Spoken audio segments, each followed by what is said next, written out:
Come closer so that you can look. That closer.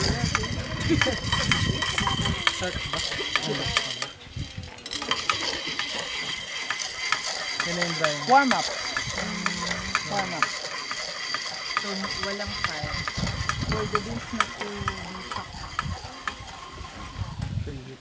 Ilang minutes yan to? So I think 1 minute, 2 minutes. Parang kan lang din. Yung Turning coaches. So you do only the same movement?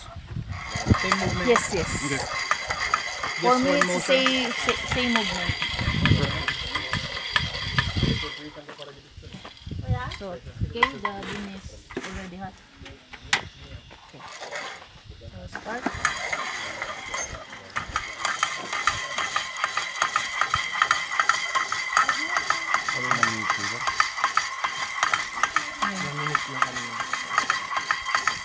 You can smell na, meron ng grass smell.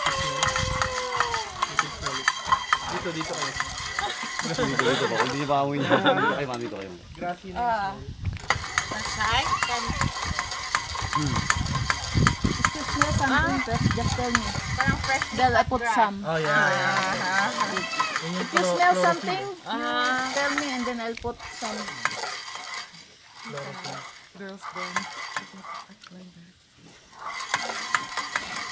So is it possible to add like some fruits or whatever to enhance it? No? Sometimes I put cinnamon when the coffee is bad. Okay. I put cinnamon stick when the coffee is bad. Sometimes, yes, but not fruits, fresh fruit. But not for sale. It's not for sale, it's only for me. So there's a bean developing here. What's the difference? So how many kilos have you roasted so far now, Pao, with this method? Hundreds? Thousands of? That's 66 grams. No, I mean, you said you've been, how many hundreds of kilos of? I already cooked this hundreds of kilos. Kasi lumalaki siya eh. Tapos natatanggal. Oh, I smell it. I smell popcorn.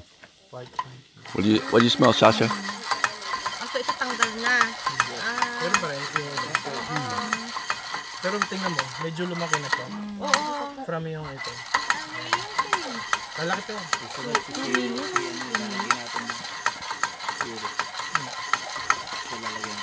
Ayun, tingnan nyo yung naalis na yung silver. All right, we'll stop here at 3 minutes.